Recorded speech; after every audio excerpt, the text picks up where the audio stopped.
दोस्तों, आज मैं आपको सुनाने जा रहा हूं एक ऐसी प्रेरक कथा जो न केवल भक्ति की शक्ति सिखाती है, बल्कि यह भी दिखाती है कि संकट चाहे जितना बड़ा क्यों न हो, अगर हम विश्वास और एकता से डटे रहें, जीत निश्चित है। तो आइए सुनते हैं राम मंदिर की रक्षा। एक अद्भुत कहानी। बहुत समय पहले एक घना हरा भरा जंगल था। इस जंगल में बंदरों का एक बड़ा और सुखी समाज निवास करता था। ये सभी बंदर श्री राम के अनन्य भक्त थे। हर दिन प्रभु श्री राम का नाम जपते, उनकी भक्ति में लीन रहते। एक दिन उस समाज के मुखिया वीरवान बंदर सुग्रीव प्रभु ने सभी बंदरों को एकत्र किया। उसने कहा, भाइयों बहनों, हम सभी श्री राम के सेवक हैं। क्यों ना हम कुछ ऐसा करें जो युगों युगों तक हमारे प्रभु के नाम को अमर बनाते। क्यों ना हम इस जंगल में एक भव्य राम मंदिर का निर्माण करें। सभी बंदर जोश में भर उठे। जय श्री राम के जयकारे गूंज उठे। उन्होंने संकल्प लिया कि वे दिन रात मेहनत करके प्रभु के लिए मंदिर बनाएंगे। अगले ही दिन से काम शुरू हो गया। सुबह होते ही बंदर अलग अलग टोलियां बनाकर लकड़ियां, ईंटें, पत्थर और रेत जुटाने निकल गए। छोटे छोटे बंदर पेड़ों की शाखाओं से रस्सियां बुनते। बड़े और ताकतवर बंदर दूर के पहाड़ों से भारी पत्थर उठाकर लाते। कुछ बंदर नदी के किनारे से बालू और जल लाते। पूरे जंगल में एक नया उत्साह फैल गया था। जय श्री राम के साथ साथ हर पत्थर रखा जाता। दिन बीतते गए। मंदिर धीरे धीरे आकार लेने लगा।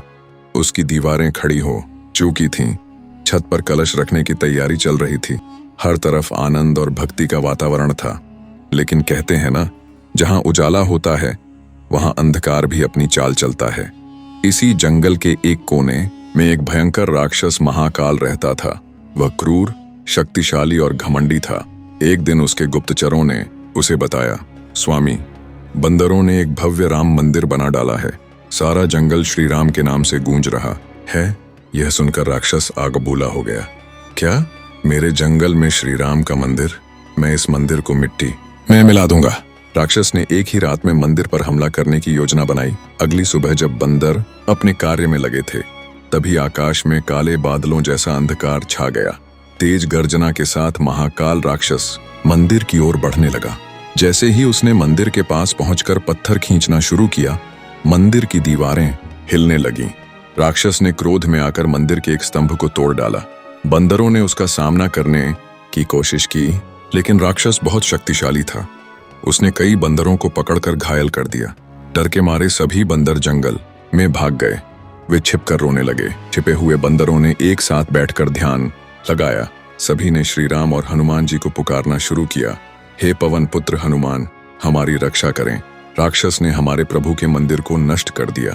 हे संकट मोचन, हमारी सहायता करें। हनुमान जी ने भक्तों की पुकार सुन ली। वे तुरंत आकाश मार्ग से प्रकट हुए। हनुमान जी ने राक्षस को ललकारा, अरे दुष्ट राक्षस, श्री राम के मंदिर को नष्ट करने का दुस्साहस, अब तेरी पराजय निश्चित है। राक्षस ने क्रोध में आकर हनुमान जी पर हमला कर दिया। दोनों के बीच भीषण युद्ध छिड़ गया। धरती कांपने लगी, पहाड़ हिलने लगे। हनुमान जी ने अपने गदा से राक्षस को बार बार परास्त किया। आखिरकार हनुमान जी के एक प्रहार से राक्षस जमीन पर गिर पड़ा। डर के मारे वह राक्षस वहां से भाग खड़ा हुआ और कभी जंगल में लौटकर नहीं आया। सुखद अंत और संदेश। एक मीन बंदर बहुत प्रसन्न हुए। वे सभी हनुमान जी के चरणों में गिर पड़े। हनुमान जी ने कहा, भक्तों, ये विजय तुम्हारी एकता और भक्ति की शक्ति से संभव हुई है। याद रखो, अगर मन में श्रद्धा और आपस में सहयोग हो तो कोई भी संकट तुम्हें हरा नहीं सकता। सभी बंदरों ने फिर से मंदिर का निर्माण शुरू किया। कुछ ही समय में मंदिर और भी सुंदर बनकर तैयार हो गया। जंगल में पुनः जय श्री राम के नारे गूंज उठे। तो मित्रों, यह थी आज की प्रेरणादायक कथा। हमें इससे यही सीखने को मिलता है कि भक्ति, एकता और साहस से बड़ी बाधा को भी पार किया जा सकता है। अगर आपको यह कहानी पसंद आई हो तो कृपया लाइक करें, चैनल को सब्सक्राइब करें और इस वीडियो को दूसरों के साथ जरूर शेयर करें। जय श्री राम।